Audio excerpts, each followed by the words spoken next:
Kebetulan tadi tuan pengurusi kita dia ada tanya pasal tafsir mimpi. Tapi saya tak dapatlah tafsir tu. Cuma nak sentuh. Dalam 3 minggu sudah hari Jumaat, saya nampak pada pagi Jumaat tu di langit ada awan dia tulis Allah. Kan alif lam lam ha. Tapi kita rasa biasalah sebab selalu sangat orang tengok. Tak adalah rasa nak cerita pada orang ke apa ke. Dah lama tengok tu, saya pun ambil gambar. Masa ambil gambar tu, kalimah tu dah nak pecah lah. Habislah cerita tu. Malam esoknya, saya bermimpi. Takbir mimpi ni pun saya tak tahu. Saya mimpi nampak kalimah Allah di langit. Tapi lagi besar. Dia tulis dengan awan. Kemudian saya yang duduk di bumi ni, saya gunakan jari telunjuk, saya ikut. Alif, lam, lam, ha. Lepas tu, tulisan Allah tu dia lagi jelas. Kalau tidak, dia kurus. Alif, lam, lam, ha tu kurus. Saya yang duduk di bumi ni, saya ikut. Dan jari saya ni kena kat awan tu. Macam mana boleh kena tak tahu. Dia bukan memanjang. Dia tak panjang. Ya. Tapi tulis alif, lam, lam, ha, kalimah Allah tu lagi besar. Tu cerita 3 minggu sudah. Tadi sebelum datang tadi, isteri saya pula cerita. Dia kata semalam dia mimpi. Dia pun mimpi yang sama. Dia nampak saya duduk di tanah. Diri di tanah ni. Kemudian ada tulisan Jawi di langit. Saya pun tiru, saya pun tulis. Jari saya sampai juga ke langit. Tak tahu apa maksud dia. Maksud dia tak tahu. Sekadar perkongsian. Baik.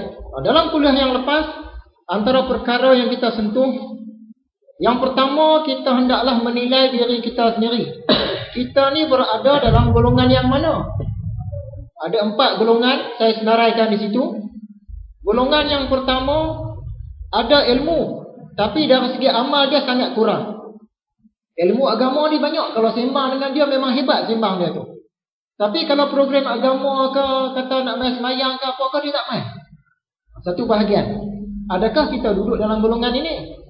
Yang kedua, orang yang banyak amal, dia cukup rajin. Amalan-amalan sunat rajin buat, yang fardu pun rajin buat, dakwah pun buat. Tapi dia sangat kurang ilmu. Itu satu jenis lagi. Yang ketiga pula, ada ilmu, ada amal. Ilmu tak banyak, amal tak banyak, tapi dua-dua pun dia buat seimbang. Dan golongan yang keempat, banyak ilmu, banyak amal. Yang ni ulama-ulama lah. Kita tak masuklah di situ. Kita kalau nak masuk pun yang 3 tadi. 1, 2, 3. Jadi kita fikir nilai diri kita sendiri. Aku duduk dalam yang mana? Golongan pertama, ada ilmu tapi amal malas.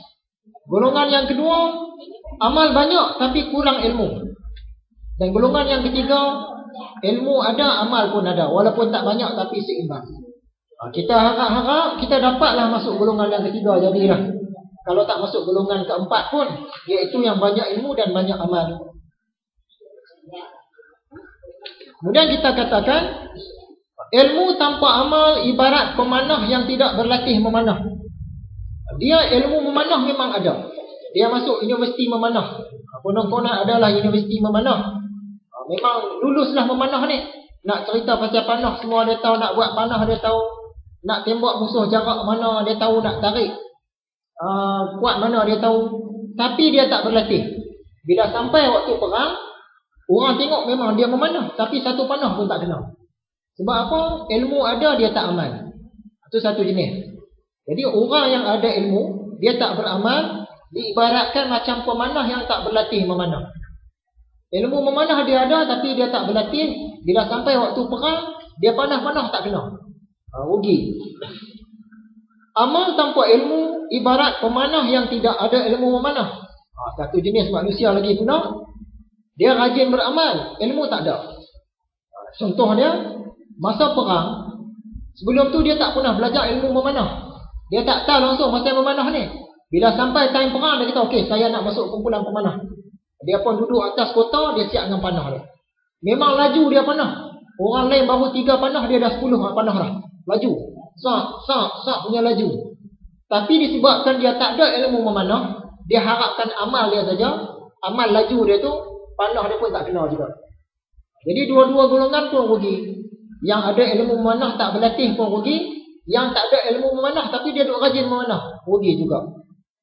Yang untungnya, ilmu dengan amal ibarat seorang pemanah yang banyak ilmu memanah dan selalu berlatih memanah.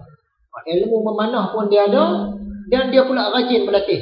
Bila musuh datang dari luar kota, dia duduk atas menara tu, dia panah pakai kena. Panah kena. Macam itulah kita dengan ilmu agama pun.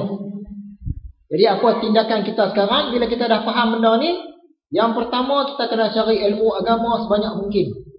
Sementara masih berpeluang. Kalau nak tunggu kita tua baru nak cari, dia dah terlambat. Kalau dapat, yang kecil-kecil, lama kecil-kecil ni lagi bagus. Yang kedua, kita tingkatkan kita punya amal dari sehari ke sehari. Dia jangan terus buat yang berat-berat, banyak-banyak, buat sikit-sikit dulu. Contoh dia sembahyang sunat. Kalau tak biasa buat sembahyang sunat, kita buatlah sehari 2 rakaat.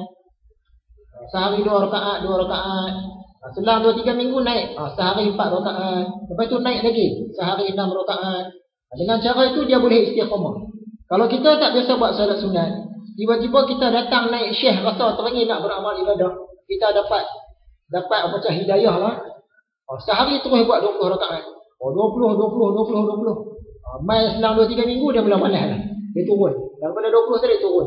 Turun lama-lama hilang terus. Jadi jangan cepat sangat nak naik. Siapa yang cepat sangat nak naik, biasanya dia cepat jatuh juga. Biar naik sikit-sikit. Kemudian kita berkenalan dengan 5 mazhab fiqh yang utama, iaitu mazhab Hanafi yang diasaskan oleh Imam Abu Hanifah. Kemudian mazhab Maliki yang diasaskan oleh Imam Malik. Yang ketiga mazhab Syafi'i, mazhab kita lah ni, yang diasaskan oleh Imam Asy-Syafi'i.